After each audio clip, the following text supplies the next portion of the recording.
It's in fact the censorship that creates the vacuum that makes something like Mein Kampf and the arguments that followed from Hitler after Mein Kampf attractive to people. Because what's happening is you have some lunatic who's saying utterly lunatic things with little salt and pepper of truth that nobody else is allowed to say sprinkled in. And that truth, that thing nobody's allowed to talk about attracts people. They're like, this guy must be onto something.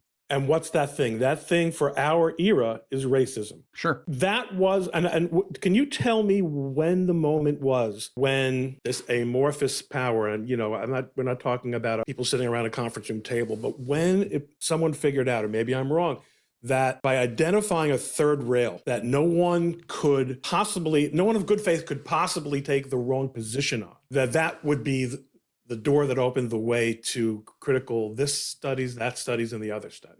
Do you have a sense of when that transformation took place? I think it took place in stages, actually. I don't think it was like a moment. For example, there are writings, for example, if you read from Dr. Belladad, a defected leader of the Communist Party, or if you read any of the kind of defected, what is the guy who was the Black Communist Party leader? I forgot his name. I can't believe I forgot his name. But he had defected and wrote a book about how the communists had intended to use race from the 1920s and 30s to wedge America open. They knew it would work. They just didn't know how to get it done. Marcuse. Well, I think there was no traction yet because racism was still not a problem. In other words, it wasn't a problem in polite society to be racist.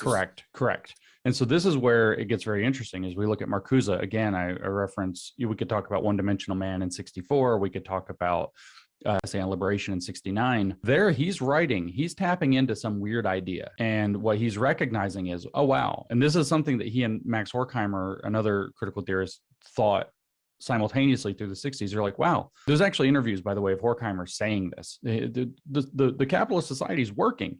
It doesn't immiserate people like Marx thought. It makes their lives better. And so what Marcuse says is that capitalism figured out how to stabilize the working class.